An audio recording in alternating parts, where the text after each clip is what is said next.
ওম শান্তি। আজিৰ তাৰিখ 1 জুলাই 2025 বৰ্ষ। প্ৰাতঃ মুৰলী বাপদাদা মধুবন। আজিৰ পিতাৰ অমৃতবাণী হৈছে, মৰমৰ সন্তানসকল, তোমালোকৰ বুদ্ধিত এতিয়া গোটেই জ্ঞানৰ সাৰ আছে, সেইকাৰণে তোমালোকৰ চিত্ৰৰো প্ৰয়োজন নাই। তোমালোকে পিতাক স্মৰণ কৰা আৰু আনকো স্মৰণ কৰিবলৈ সোঁৱৰাই দিয়া। আৰু আজিৰ প্ৰশ্ন, অন্তিম সময়ত তোমালোক সন্তানসকলৰ বুদ্ধিত কোনটো জ্ঞান থাকিব? পিতাই উত্তৰত কৈছে, সেই সময়ত বুদ্ধিত এইটোৱেই থাকিব যে এতিয়া আমি ঘৰলৈ উভতি যাওঁ, আকৌ তাৰ পৰা চক্ৰত আহিম, লাহে লাহে চিৰি তললৈ নামিম, আকৌ পিতা আৰোহণ কলাত লৈ যাবলৈ আহিব। এতিয়া তোমালোকে জানা যে প্ৰথমতে আমি সূৰ্যবংশী আছিলোঁ আৰু পাছত চন্দ্ৰবংশী হলো। ইয়াত চিত্ৰৰ প্ৰয়োজন নাই। ওম শান্তি। সন্তানসকল আত্মা অভিমানী হৈ বহিছানে? 84 চক্ৰ বুদ্ধিত আছে, অৰ্থাৎ নিজৰ বিভিন্ন জন্মৰ জ্ঞান আছে। বিৰাট ৰূপৰ চিত্ৰও আছে নহয়। ইয়াৰ জ্ঞানো সন্তানসকলৰ আছে যে কেনেকৈ আমি 84 জন্ম লওঁ, মূল লোকৰ পৰা প্ৰথমে দেৱী দেৱতা ধৰ্মত আহোঁ, এইটো জ্ঞান বুদ্ধিত আছে। এই ক্ষেত্ৰত চিত্ৰৰ কোনো প্ৰয়োজন নাই। আমি কোনো চিত্ৰ আদিক স্মৰণ কৰিব নালাগে। অন্তিমত কেৱল এইটোৱে স্মৃতি থাকিব যে আমি আত্মা মূল লোকৰ নিবাসী। ইয়াত আমাৰ ভূমিকা আছে, এইটো পাহৰিব নালাগে। এয়া মনুষ্য সৃষ্টি চক্ৰৰে কথা আৰু অতি সৰল। ইয়াত চিত্ৰৰ একেবাৰে দৰকাৰ নাই, কিয়নো এই চিত্ৰ আদি সকলো হৈছে ভক্তি মাৰ্গৰ বস্তু। এই চিত্ৰ আদি সকলো হৈছে ভক্তি মাৰ্গৰ বস্তু। জ্ঞান মাৰ্গত হৈছে পঢ়া, পঢ়াত চিত্ৰৰ দৰকাৰ নাই। এই চিত্ৰবিলাক কেৱল শুধৰণি কৰা হৈছে। যিদৰে তেওঁলোকে কয় যে গীতাৰ ভগৱান শ্ৰীকৃষ্ণ, আমি কওঁ শিৱ। এইটো বুদ্ধিৰে বুজিবলগীয়া কথা। বুদ্ধিত এইটো জ্ঞান থাকে। আমি 84 চক্ৰ পৰিক্ৰমা লগাইছো। এতিয়া আমি পবিত্ৰ হ'ব লাগে। পবিত্ৰ হৈ পুনৰ নতুনকৈ চক্ৰ পৰিক্ৰমা লগাম। এইটো হৈছে সাৰ যিটো বুদ্ধিত ৰাখিব লাগে। যেনেকৈ পিতাৰ বুদ্ধিত আছে বিশ্বৰ বুৰঞ্জী, ভূগোল বা 84 জন্মৰ চক্ৰ কেনেকৈ ঘূৰে, তেনেকৈ তোমালোকৰ বুদ্ধিত আছে প্ৰথমতে আমি সূৰ্যবংশী, তাৰ পাছত চন্দ্ৰবংশী হওঁ। চিত্ৰৰ দৰকাৰ নাই, কেৱল মনুষ্যক বুজাবৰ বাবে এইবোৰ তৈয়াৰ কৰা হৈছে। জ্ঞান মাৰ্গতটো পিতাই কেৱল কয় মন-মনা ভৱ। যেনেকৈ এই চতুৰ্ভুজৰ অৰ্থাৎ বিষ্ণুৰ চিত্ৰ আছে, ৰাৱণৰ চিত্ৰ আছে, এই সকলোবোৰ বুজাবৰ বাবে দেখুৱাবলগীয়া হয়। তোমালোকৰ বুদ্ধিতটো যথাৰ্থ জ্ঞান আছে, তোমালোকে চিত্ৰ অবিহনেও বুজাব পাৰা। তোমালোকৰ পিতাই কৈছে যে তোমালোকে চিত্ৰ অবিহনেও বুজাব পাৰা। তোমালোকৰ বুদ্ধিত 84 চক্ৰ আছে, চিত্ৰৰ দ্বাৰা কেৱল সহজ কৰি বুজোৱা হয়। চিত্ৰৰ দ্বাৰা কেৱল সহজ কৰি বুজোৱা হয়।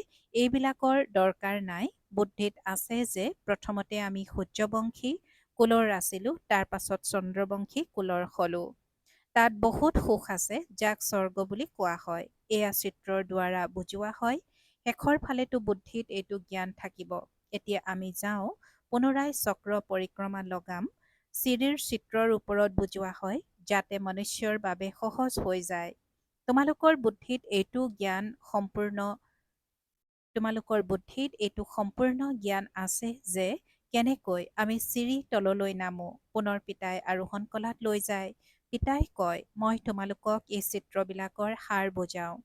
যেনেকৈ সৃষ্টি চক্ৰ আছে, তাৰ ওপৰত বুজাব পাৰা।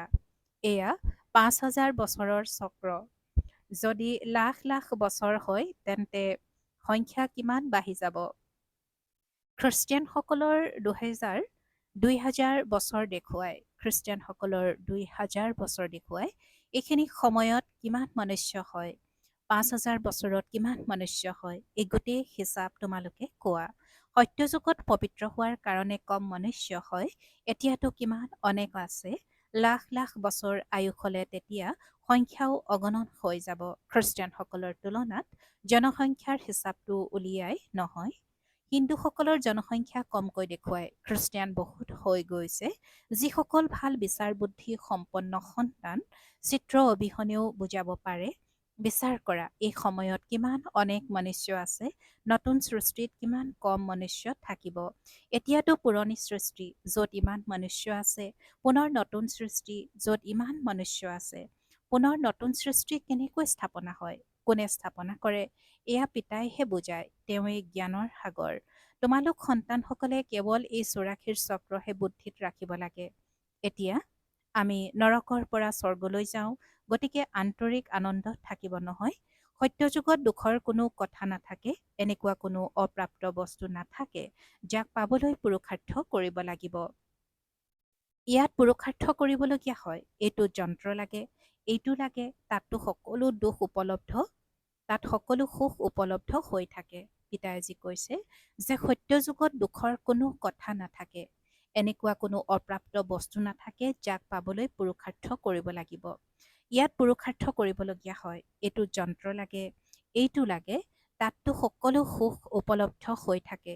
যেনেকৈ কোনোবা মহাৰজা হ'লে তেতিয়া তেওঁৰ ওচৰত সকলো সুখেই উপলব্ধ হৈ থাকে। গৰীবৰ ওচৰততো সকলো সুখ উপলব্ধ নহয়।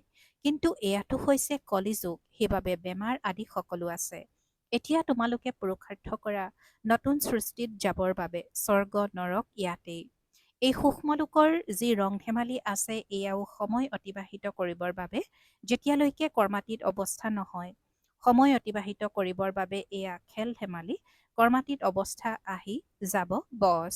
তোমালোকৰ এইটোৱে স্মৃতি থাকিব যে মই আত্মাই ৮৪ জন্ম সম্পূৰ্ণ কৰিলোঁ। এতিয়া মই ঘৰলৈ যাওঁ, পুনৰ আহি শতপ্ৰধান সৃষ্টিত শতপ্ৰধান ভূমিকা পালন কৰিম। এই জ্ঞান বুদ্ধিত ধাৰণ কৰা হৈছে। এই ক্ষেত্ৰত চিত্ৰ আদিৰ দৰকাৰ নাই।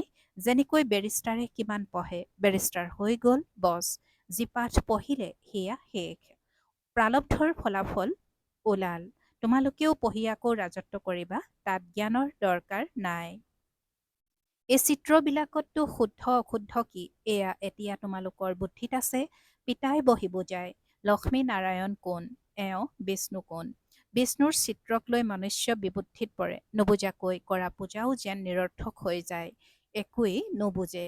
যেনেকৈ বিষ্ণুক বুজি নাপায়, লক্ষ্মী নাৰায়ণকো বুজি নাপায়, ব্ৰহ্মা বিষ্ণু শংকৰকো নুবুজে, ব্ৰহ্মাটো ইয়াত আছে, এওঁ পবিত্ৰ হৈ শৰীৰ ত্যাগ কৰি গুচি যাব। এই পুৰণি সৃষ্টিৰ প্ৰতি বৈৰাগ্য জন্মে, ইয়াৰ কৰ্মবন্ধন দুখ দিওঁতা হয়। এতিয়া পিতাই কয়, নিজৰ ঘৰলৈ ব'লা, তাত দুখৰ নাম চিহ্নই নাথাকিব। প্ৰথমতে তোমালোক নিজৰ ঘৰত আছিলা, পুনৰ ৰাজধানীত আহিলা, এতিয়া পিতা পুনৰ পবিত্ৰ কৰি তুলিবলৈ আহিছে। এই সময়ত মনুষ্যৰ খোৱা বোৱা আদি কিমান লেতেৰা, কি কি বস্তু খাই থাকে। তাত দেৱতাসকলে জানো এনেকুৱা লেতেৰা বস্তু খায়। ভক্তি মাৰ্গত চোৱা কেনেকুৱা মনুষ্যকো বলি দিয়ে। পিতাই কৈছে যে ভক্তি মাৰ্গত চোৱা কেনেকুৱা মনুষ্যকো বলি দিয়ে। পিতাই কয় এয়াও ড্ৰামা ৰচি থোৱা আছে, পুৰণি সৃষ্টিৰ পৰা নতুন সৃষ্টি হ'ব।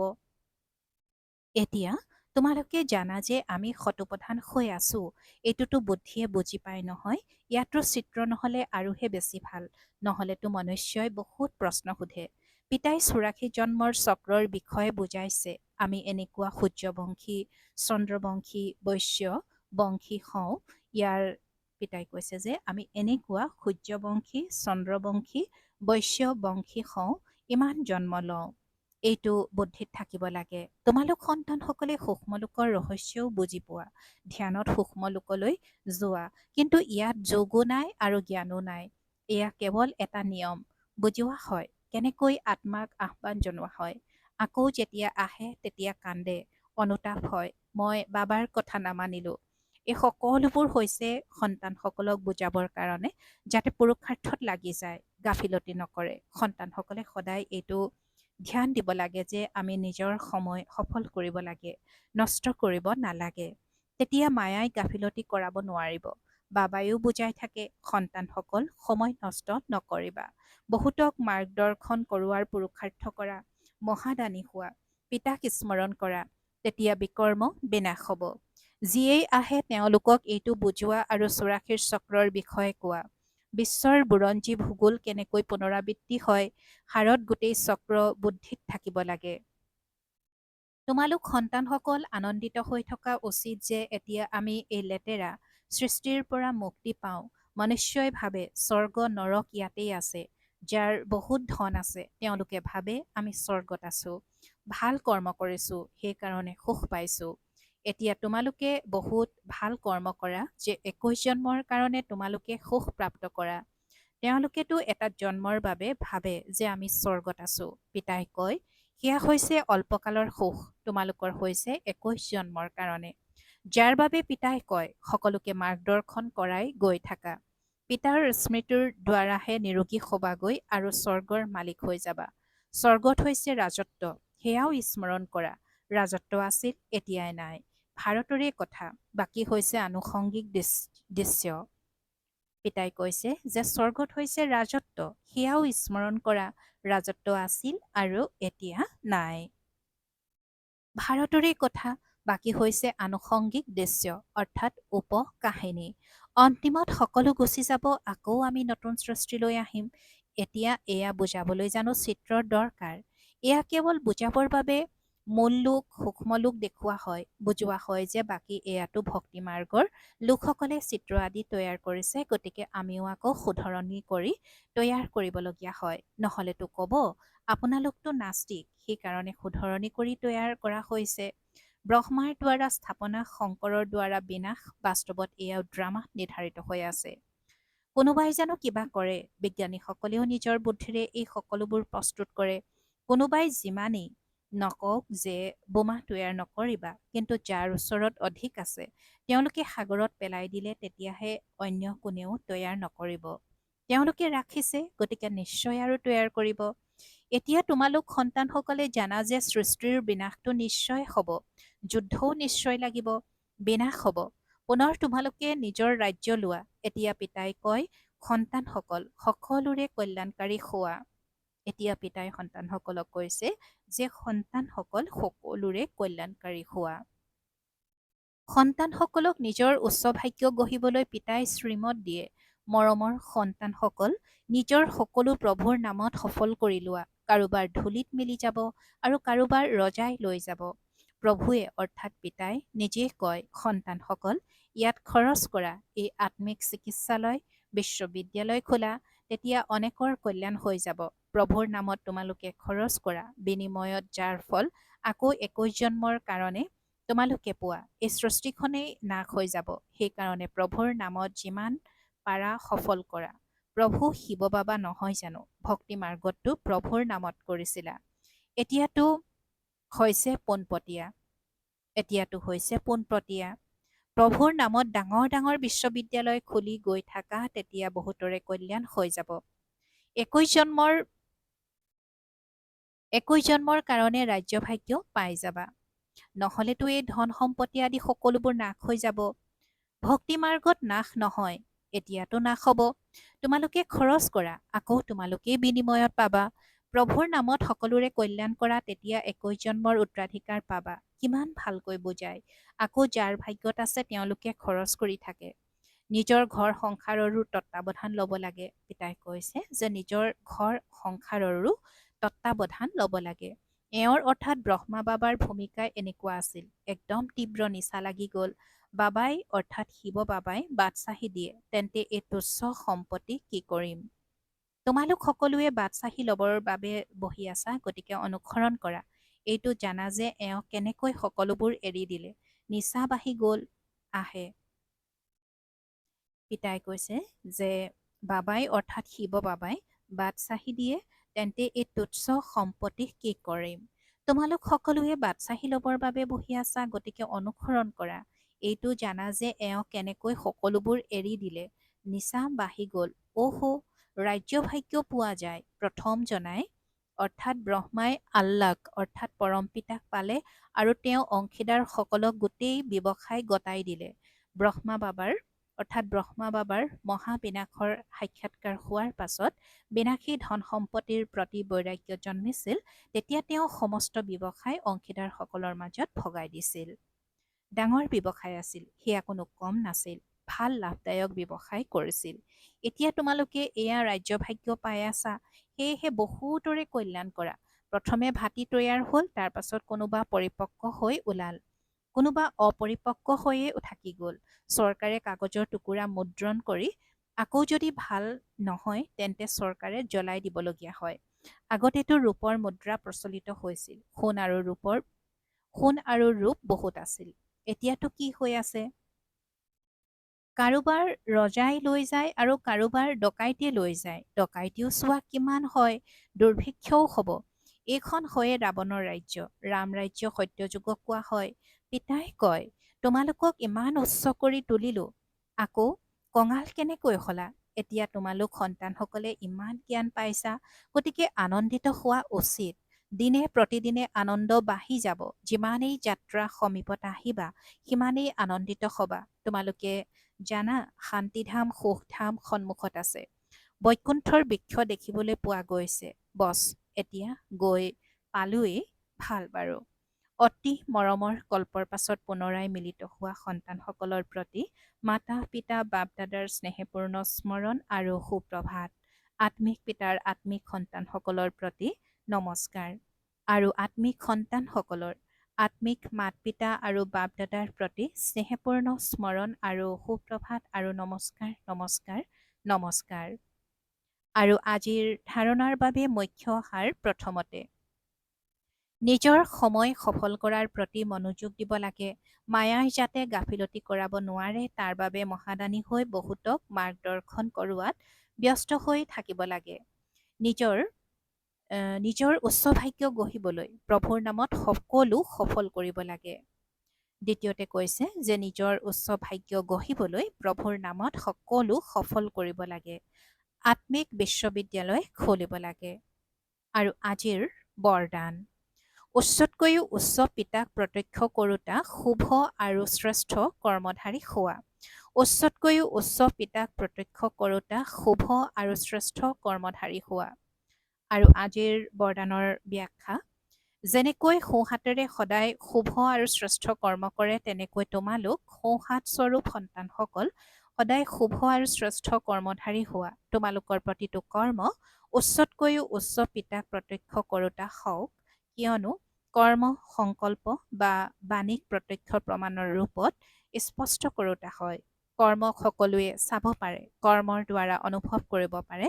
সেয়েহে আত্মিক দৃষ্টিৰ দ্বাৰাই হওক, নিজৰ আনন্দময় আত্মিকতাৰ চেহেৰাৰ দ্বাৰাই হওক, পিতাক প্ৰত্যক্ষ কৰা, এয়াও কৰ্মই হয়।